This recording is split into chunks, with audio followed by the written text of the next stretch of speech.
Salam əziz izləyicilər. Hal-hazırda biz işğaldan azad olunmuş Qaraxanbəyli kəndindəyik. Düz Zəfər yolunda. Və artıq adından da bəlli olduğu kimi Zəfər yolu bir tək magistral deyil. Eyni zamanda ordumuzun, bütün xalqımızın zəfər əzminin, qələbəsinin simvoludur. Və təsadüfi deyil ki, bugün burada mənim sizin üçün çox xüsusi bir qonağım var. Yanımda dayanan Sevda xanım Haqverdiyeva Red Hearts fondunun yaradıcısıdır. Sevda xanım, xoş gördük.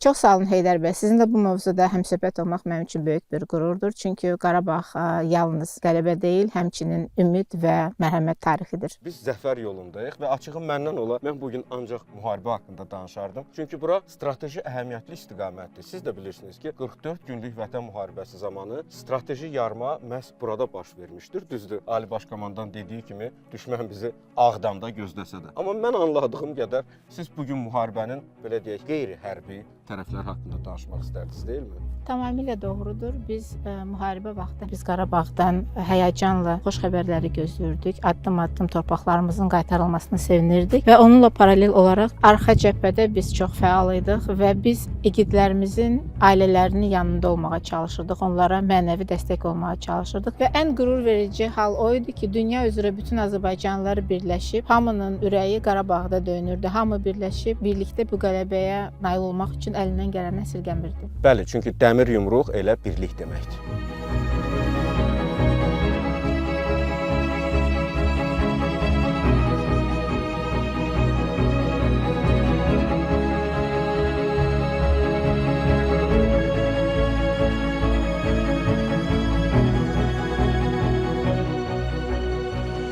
Nəyə görə Red Hearts? Yəni qırmızı ürəklər aydındır ki, Red Hearts deməkdir, amma yenə də nəyə görə Red Hearts? İlk növbədə biz bu təşəbbüs qrupunu yaradanda, bu fikir, bu ideya məndə yarananda, onda mən Kapital Bankın əməkdaşı idim və Kapital Bankın rəngi qırmızı olduğu üçün Həqiqətən. və charity də, yəni xeyriyyə işi də ürəkdən gəldiyi üçün qırmızı ürək. Əslində xeyriyyə işi ilə mən institut illərindən, tələbə illərindən məşğul olurdum. Bundan əvvəl işlədiyim şirkətlərdə də xeyriyyə komandaları var idi və ona görə onu banka da gətirmək istədim. Bu bir yenilik olmadı. Yəni məndən əvvəl də əməkdaşlar xeyriyyə işlərində məşğul olurdu. Sadəcə bunlar hamısı pərakəndə idi. Bir komanda yaradıb, daxili kommunikasiya vasitəsilə e-mail göndərib çağırış etdik ki, kimlər istəyir xeyriyyə ilə məşğul olsun, mənə yazsınlar. Həmin e-maildən sonra 49 nəfər qoşulmuşdu. Az deyil. İlk gündən artıq 49 nəfərlik komanda var idi. Bəs siz ilk dəfə məsəl üçün o qrup yığılanda yəqin ki, hansısa istiqamətlər vardı. Yəni xeyriyyəçilik müxtəlif ola bilər. Hansı istiqamət sizcə elə bu insanlar arasında daha çox, yəni belə populyar idi belə? Bizim ilk addım elə bir dənə toplantı elədik, yığışdıq hamımız bir yerdə və bir müzakirə elədik ki, hansı istiqamətləri biz seçmək istəyirik. Və birlikdə qərar verdik ki, 2 istiqamət olacaqdı: uşaqlar, heyvanlar. İlk olaraq biz uşaq sığınacaqlarına getdik. Bir neçə sığınacağa getdik, uşaq evinə getdik. Müxtəlif orada fəaliyyətlər edirdik. Məsələn, uşaqlarla kitab oxuyurduq, master klasslar keçirirdik, rəsm və s. Və sonra martda pandemiya araya gəldi. Pandemiya gələndə artıq təbii ki, hər yer bağlı idi və biz heç yerə gedə bilmirdik. Və o vaxtlarda mən artıq düşündüm ki, bizim fəaliyyətimiz dayandı. Bir də pandemiya bitdikdən sonra başlaya bilərik. Amma və biz belə bir kampaniya başladıq. Xüsusi kartlar var idi, hansına ki biz iyanələri toplayırdıq. Sırf bank əməkdaşları arasında bu baş verirdi. Ona görə hamı düşünür ki, Red Hearts müharibə ilə başlayıb öz fəaliyyətini. Əslində elə deyil. Biz müharibədən əvvəl az işlər görməmişdik. Bugünkü söhbətlərimizdən mən anladım ki, həqiqətən də müharibə vaxtı çox şey elədiniz. O həqiqətən də sizin üçün bir sınaq oldu. Çünki Azərbaycan olmasın, digər dövlət olsun, hər gün müharibə olmur. Böyük bir sınaq oldu hamımız üçün. Nə ilə səciyyələnirdi?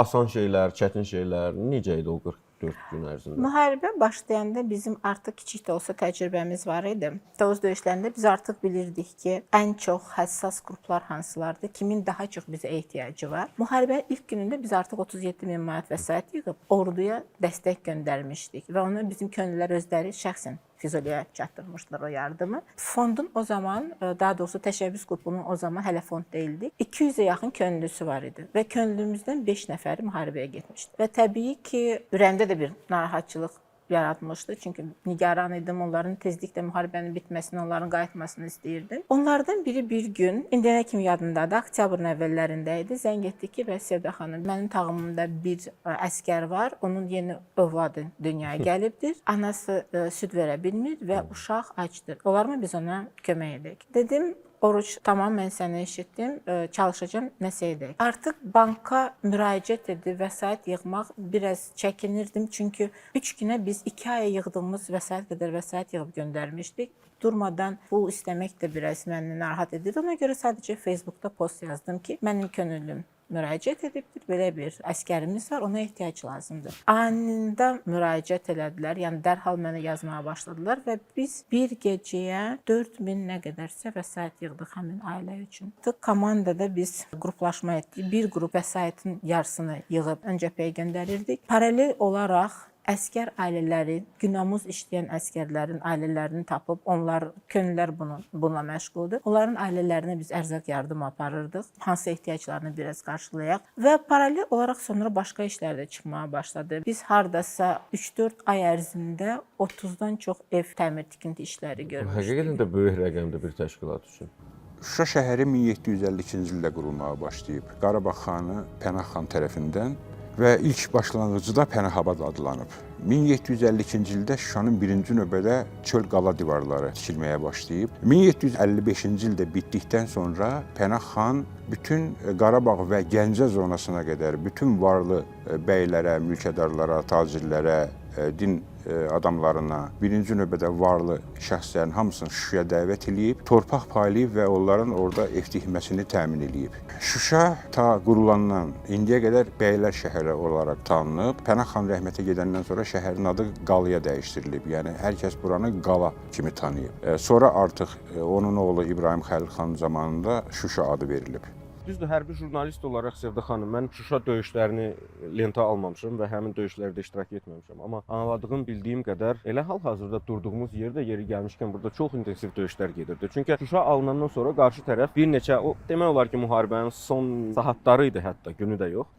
Çox intensiv əks hücumlara cəhd edir Xankəndi istiqamətindən və həmin o əks hücumların qarşısı bax elə bu təpələrdən, bu yüksəkliklərdən qarşısı alınırdı. Yəni düşünürəm ki, hətta yadınızdadır bizim silahlı qüvvələr elə yanında durduğumuz bu qala divarlarının arxasında müdafiə tutmuşdular və qarşı tərəf tankdan, topdan, piyadalarla hücuma keçərək çalışırdılar ki, Şuşanı geri alsınlar. Lakin alınmadı. Baxın Sevda xanım, Şuşada gedən döyüşlərin unikallığının sübutu üçün bir misal çəkim sizə. Bir neçə il bundan qabaq 2021-ci ildə digər layihədə çalışdığım zaman biz Amerikalı Ranger, xüsusi təyinatlı bir zabiti gətirmişdik Azərbaycana ki, o öz ekspert rəyini desin burada gedən döyüşlər haqqında, yəni Şuşa döyüşlərinə və maraqlıdır ki, həmin o Amerikalı zabit şəhər döyüşləri eksperti idi. Biz bildiyimiz qədər o müxtəlif ABŞ silahlı qüvvələrinin, misal üçün İraqdakı bir neçə əməliyyatlarında iştirak etmişdi. Kifayət qədər təcrübəli bir zabit idi. Biz onu buraya gətirdiyimiz zaman həqiqətən də o adam heyran qaldı. Çünki Şuşanı görən kimi, hətta heç daxil olmamışdıq. Elə aşağıdan, yəni o sıldırımdan Şuşanın girişini görəndə adam dedi ki, bilirsiniz, buranın mürəkkəbliyi nədədir? Burada döyüşən şəxsi heyət həm şəhər döyüşünü bilməlidir, həm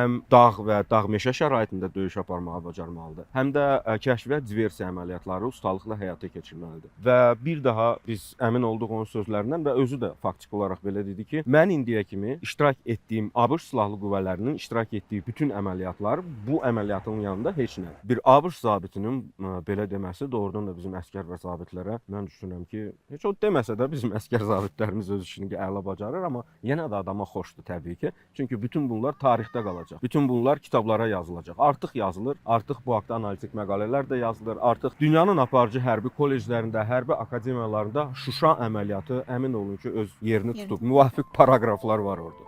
Şuşanın ən tanınmış, ən məşhur simvollarından biri olan Yuxarı Gövhərağa meçidi ilk başda qamışdan tikilmişdir Pənah xanın vaxtında. Ondan sonra onun oğlu İbrahim Xəlil xan qamışdan olan meçidi söküb yerində daşdan tikmişdir. Daşdan tikiləndən sonra meçid Cümə meçidi adlandırılmışdır. Gövhər ağa son Qarabağ xanı Mehdiqulu xanın bacısı olub. O öz vəsait hesabına 1883-cü ildə o meçidi minarələri də tikilmək şərti ilə yenidən bərpa elətdirmişdir. Bu meçidin yenidən qurulmasını məşhur memar, Qarabağ memarı Səfixan Qarabağiyə təkib etmişdir. Meçidin sol tərəfində olan şəhər bazarı da eyni memar tərəfindən eyni ildə 1883-cü ildə tikilmişdir. Heydər bəy, 5 ildir biz torpaqlarımıza qayıtmışıq. 5 il əvvəl siz də burada olmuşdunuz, mən də artıq bir çox şeylərin dəyişdiyini görürük. Sizcə növbəti 5 ildən necə görürsünüz Qarabağımızı? Sevda xanım, biz bura birinci dəfə dərhal müharibə bitdikdən sonra gəldikdə yadımdadır, 2020-ci ilin dekabr idi. Bura həm belə deyək, döyüş səhnəsi idi, elə görsənirdi, həm də böyük bir tikinti sahəsi idi və bu tikinti işləri, bərpa işləri biz hamımız görmüşük, hələ də davam eləyir. Amma müəyyən şeylər göz qabağındadır. Artıq Şuşa dəyişib. Biz bilirik ki, dövlət tərəfindən Şuşaya qoruq statusu verilib. Bunun böyük mənası var. Çünki şəhər necə həmişə Azərbaycan tarixinin, incəsənətinin belə deyək, mirvarisi olub. Düşünürəm ki, belə bir ideya var ki, biz Şuşayanı bir daha həmin statusda dirildək. Amma bütün Qarabağdan biz danışırıqsa, təbii ki, müxtəlif şəhərlər, qəsəbələr var. Hər yerdə tikinti işləri gedir. Həqiqətən də göz oxşayır. Açıq mən sizə deyim, mən özüm də böyük məmnuniyyətlə Bakıdan bura köçüb burada yaşayıb işləyərdim də. Tək Şuşanı nəzərdə tutmuram. O qədər gözəl yerlər var ki, Qarabağın hamısı gözəldir. Bütün Qarabağ Azərbaycanın mən düşünürəm ki, ən gözəl yeri. Bəlkə də Cənubi Qafqazın deyə bilərik. Ümidim odur ki, Qarabağ eyni zamanda Azərbaycan iqtisadiyyatının mərkəzi olsun. Çünki buranın potensialı tükənməzdir. Biz görürük ki, hal-hazırda elə son 4-5 illə müqayisə etsək, 2020-də, 2021-də bura elementar olaraq gəlmək çətin idi.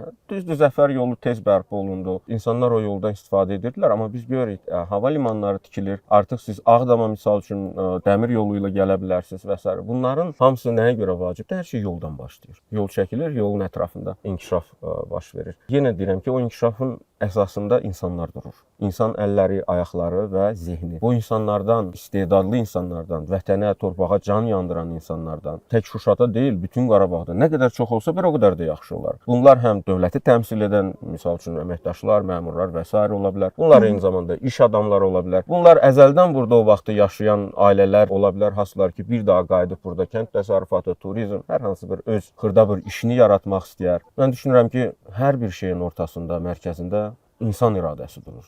Və bu insanların burada bərpa, Qarabağın yenidən Azərbaycanın incisinə dönmək üçün rolu əsasdır. Pənah xanın oğlu Qarabağ xanının ikinci xanı İbrahim Xəlil xanın zamanında Molla Pənah Vaqif əslən Qazaxlı olmağına baxmayaraq Qarabağ xanının vəziri təyin olunaraq Şuşaya gətirilib ailəsi ilə birlikdə. Ağa Məhəmməd Şah Qacarın Şuşaya hücumu zamanı, Şuşanın əhatəyə aldığı zaman, mühasirəyə aldığı zaman Molla Pənah Vaqif Qarabağ xanının vəziri olaraq Rusiya imperiyası tərəfdarı olduğuna görə Ağa Məhəmməd Şah Qacar tərəfindən onun ölümünə fərman verilir. Sovet Ruhunun Vaqif dramından fərqli olaraq əslində Ağa Məhəmməd Şah Qacarın əmri ilə Vaqif Cıdır düzündə qayadan atılaraq öldürülməyib, Cıdır düzünün ayağında aşağı hissəsində baş kəsilərək qətl edilmişdir və orada da Şuşanın qədim qəbirstanlığında dəfn edilmişdir. Heydər bəy, 44 günlük müharibə ilə bağlı hansı xatirələrinizi bizimlə paylaşa bilərsiniz? Seda xanım, mən xatirələrim çoxdur müharibə ilə bağlı. Siz bilirsiniz ki, bir hərbi jurnalist olaraq 44 günlük Vətən müharibəsində biz buradaydıq çəkiliş qrupu olaraq. Digər çəkiliş qrupları kimi biz yeganə deyildik. Təbii ki, düşünürəm Azərbaycan mediası öz borcunu yerinə yetirdi. Xatirələrə gəldikdə düşünürəm ki, bütün xatirələr hansı birini danışsam da, hamısı Azərbaycan əsgərinin, zabitinin zəfər arzusu, zəfər istəyi, yenilməzliyi və əzminin göstəricisidir bütün bu xatirələr. Baxın, mən sizə bir epizod danışım müharibənin ilk günlərindən. Təxminən 20-ci ilin sentyabrın 28-i, 29-u olardı hardasa. Tərtər istiqamətində kəndlərin birində biz çəkiliş aparırdıq artilleriya atəşi zamanı və kənd təxliyə olunmuşdu. Orada əhali yox idi. Çünki müharibənin ilk günlərindən bilirsiniz ki, icra orqanları bütün əhalini çıxartmışdı. Lakin orada bir ağbirçək qadın var idi və artilleriya atəşinin cəhənnəmin ortasında bir gördük ki, məhəllənin darvazası açıldı və oradan o xanım çıxdı. Biz dedik ki, ana siz burada nə edirsiniz? Gəlin biz sizi aparaq maşından təhlükəsiz yerə. Qadın da çöndü, dedi ki, abala, mənim oğlum orada irəlidə səngərdə maxedir. Mən hara qaçım burada? Bu, həm Azərbaycan əskəri, həm Azərbaycan anasıdır. Bu xatirələrdən çoxdur Sevda xanım. Mən bunları danışdıqca hissiyatlanıram. Biraz da varıram o xatirələrə. Baxın, biz hal-hazırda yeri gəlmişkən Azərbaycanın incəsənətinin mirvarisi olan dahi Bülbülün ev muzeyindəyik Şuşada. Və bu sualı siz mənə burada verdiniz və o xatirələrə vardım. Düşünürəm ki, bizim elədiyimiz işlərin, bunlar hərbiçilər olsun, media olsun, sizin kimi arxa cəbhədə əlindən gəldiyini edənlər olsun, bunun bir mənası var və bunun rəmzini arxamızda görən, baxın, biz buradan buraya gəldik. Şuşa tarixinin, Şuşa şəhərinin yetişdirdiyi ən məşhur, ən möhtəşəm musiqi sənətkarlarından biri də hamımızın sevimlisi olan Bülbül olmuşdur. Murtuza Məmmədov adı altında. Uşaq vaxtından evlərinin önündəki ağaca çıxıb bülbül səsi çıxartdığına görə xalq arasında ona bülbül ləqəbi verilmişdir. Bülbül Azərbaycanın İtaliyanın Milanın La Scala operasında təhsil görmüş ilk opera sənətçisidir. Ən məşhur rolu Koroğlu operasında Koroğlu rolu olmuşdur və Bülbül Azərbaycan opera vokal sənətinin banisi sayılır. Hər kəsin bildiyi kimi də onun oğlu Polad Bülbüloğlu atasının yolunu davam elətdirmişdir. Qürbətdə yaşayan azərbaycanlılarla mən müşahidə elədim. Amerika, İngiltərə, Almaniya, Rusiyadan çox yardımlar olurdu. Türkiyədən, hətta Avstraliyadan belə durmadan yardım edirlər. Hətta mən sizə onu deyim, Avstraliya indi bu günə kimi oradakı azərbaycanlılarımız, oradakı diaspora hələ də dəstək olurlar, sağ olsunlar və müharibə vaxtı sanki bütün sərhədlər silinmişdi. Bütün dünya sanki dünyadakı azərbaycanlıların hamısının ürəyi Azərbaycandaydı. Ümumiyyətlə müharibə vaxtı həm iş çox idi, filialları yoğun işləyir və uşaqların da oradan da işləri çoxdur, amma ona baxmayaraq səhər saat 7-də, 8-də qrupa yazırdılar ki, Sevda xanım, mən yardımları çatdırdım. İş bitirdi, işdən sonra dərhal gedirdilər. Dedim ki, gözləyin sabah dərsini, dedilər ki, yox, bəlkə onların evində yeməyə çörək yoxdur, biz gedək dəstək olaq. Yəni müharibə vaxtı çox fəal idilər. Həqiqətən də müharibə vaxtı məncə bu fəallıq bir tək təşkilatlanmış xeyriyyətçilərə deyil, ümumiyyətlə bütün xalqımıza xas idi. Çünki kimsə məsəl üçün əli könüllü şəklində sizin təşkilata çatdı. Kimsə şəxsən özü gedib şəxsən kiməsə kömək eləyirdi. Mənim xatirəmdə bir hadisə var. Müharibənin ortası idi, təxminən oktyabrın ortasında mənim binokulum bitmişdi. Və mən Facebookda qısa bir status yazdım. Məsləhət görün hansı dükandan mən təcili sifariş edə bilərəm ki, binokul çatdırsınlar. İnandırım sizi, heç tanımadığım bir adam. Biz düzdür ondan sonra dostlaşdıq o insandan. Yəni mən istəmirdim. O biraz belə deyək, yaxşı mənada hiyləgərlik işlətdi. Bilirdi ki, mən yox deyəcəm. O elə bir şəkildə qurdu sualı ki, sadəcə mən durduğum yerdə o avtomaşınla gəldi, çıxartdı binokulu mənə verdi, çıxdı getdi. Mən anladım o niyə görə elədi. Çünki o həmin anda orada deyil idi. Hərbiçi deyil idi. Mən kimi hərbi jurnalist də deyil idi. Amma orada olanlara heç olmasa nəsə bu şəkildə heç olmasa tövbəsini vermək istəyirdi. Sağ olsun bu insan. Etdiyinə görə yox, ən azı etməsəydi də belə istəyinə görə çox sağ olsun. Çünki onu istəmək belə böyük şeydir. İsa bulağı Şuşanın əsas simvolikalarından biridir. İsa adında bir Laçınlı çobanın 1903-cü ildə öz qoyun sürüsünü otardığı zaman meşənin içində ortaya çıxartdığı İsa bulağı Sovet dövrünün ilkin mərhələlərində, hətta 2-ci Dünya müharibəsinə qədərki dövrdə qurulmuşdur və Qarabağ bölgəsinin, Qarabağ zonasının ən əsas istirahət mərkəzlərindən birinə çevrilmişdir. Olduqca füsunkar təbiəti ilə meşənin içində, yəni ətrafda olduğu zaman ən sərin nöqtəsi kimi tanınmışdır. İsa bulağı özlüyündə bütün Qarabağ cəmaatının yayda ən çox üstünlük verdiyi yeri olmuşdur. Könüllüləriniz isə bundan sonra hansısa yeni perspektiv istiqamətlər var mı? Məsəl üçün siz dediniz, uşaqlar, heyvanlar, müharibə dövründə qazilər və s. məsəl üçün şəhid ailələri ola bilər. Digər hansısa məsəl üçün yeni bir segment hansısa indiyə kimi siz belə bir ehtiyaclarla rastlaşmamışsınız. Təşəkkür edirəm sualınız üçün. İlk növbədə onu demək istəyirəm ki, biz dekabr ayında 2020-ci ilin dekabrında fond kimi qeydiyyatdan keçdik və 3 istiqamət seçdik. Cəmiyyət, ətraf mühit və heyvanlar. Artıq 5 ildir ki, fond kimi biz fəaliyyət göstəririk. Müxtəlif aksiyalarımız olur. Məsələn, Down, autizm sindromlu uşaqlarla müxtəlif aksiyalar keçiririk. Təhsilə bağlı bizim Onu Oxut layihəmiz var və biz çalışırıq dəstək olaq. Xaricdə oxuyan tələbələrimiz olubdur, sözün doğrusuna çox azdır. Çünki orada daha çox böyük vəsait tələb olunur. Təəssüf ki, bizim hələ ki elə böyük resurslarımız yoxdur. Amma mənim ən böyük arzularımdan biri odur ki, bizim gənclərə xaricdə təhsil vermək imkanımız olsun. Və bizim gələcəkdə, yəni müharibə də onu göstərdi ki, paralel olaraq info müharibə də gedirdi. Və mən çox istərdim ki, xaricdə təhsil alan bizim güclü, savadlı gənclərimiz dünyanın müxtəlif ölkələrində, müxtəlif tanınmış kanallarda Azərbaycanı təmsil edə bilsinlər. Cəmiyyətin inkişafında, təkamülündə bu cür təşəbbüslərin artması sayını nəzərdə tuturam. Sizin kimi insanların daha çox olması, sizin könüllülərin 49 yox 490, 4900 olması hansı cür töhfə verir? Yəni aydın ki, hər cəmiyyətdə xeyirxah insanlar var bu və ya digər şəkildə, amma cəmiyyəti necə dəyişir bu?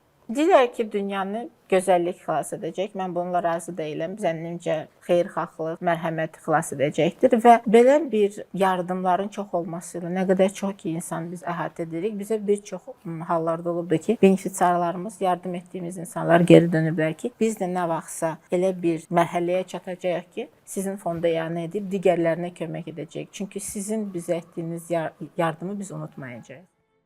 Şairə Xurşid Banu Natəvan Şuşa cəmaatının ən sevimli şəxslərindən biri idi. Şuşaya Laçın dağlarından içməli suyun çəkilməsini öz vəsaiti hesabına təmin etmişdir.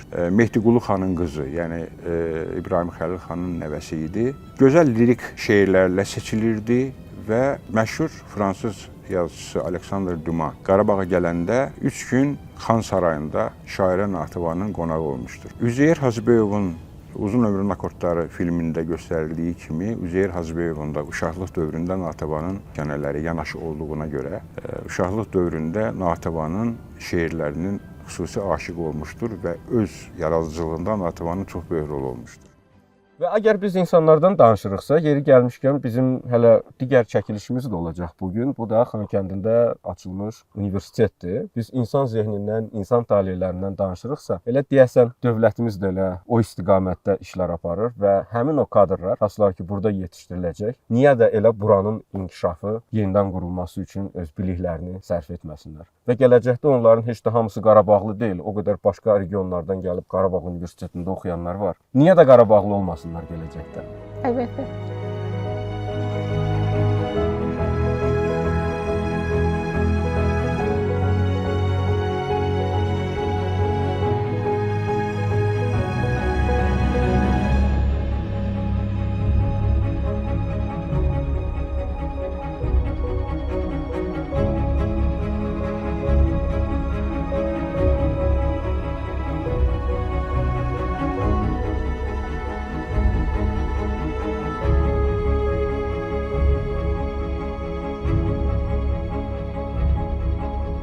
Sevda xanım, biz sizinlə söhbətlərimiz əsnasında həm müharibədən əvvəlki dövrdən danışdıq. O cümlədən siz qeyd etdiniz ki, ümumiyyətlə bu xeyriyyətçi fəaliyyətin ilk dəfə ideyası ağlınıza necə gəldi, necə başladınız?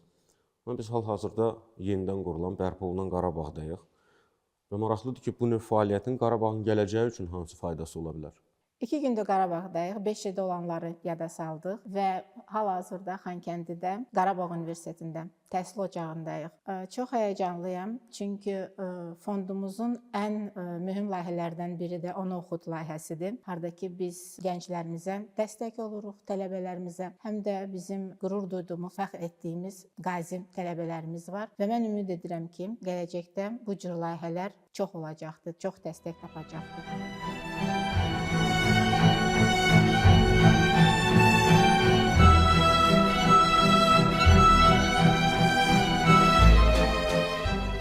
Bir zaman havada qanat saxlayıb, sözüm vardır mənim sizə, durnalar. Qatarlaşıb nə diyardan gəlirsiniz? Bir xəbər versəniz bizə, durnalar. Sizə müştaq durur Bağdad elləri. Gözləyə-gözləyə qalıb yolları, asta qanat çalın. Qafil, telləri heyifdir, salarsız düzə, durnalar. Nazərin edərsiz avaz, ruhlar tazələnir, olur sərəfraz, Vaqifin də könlü çox edər pərvaz, hərdən sizin ilə gəzə durnalar.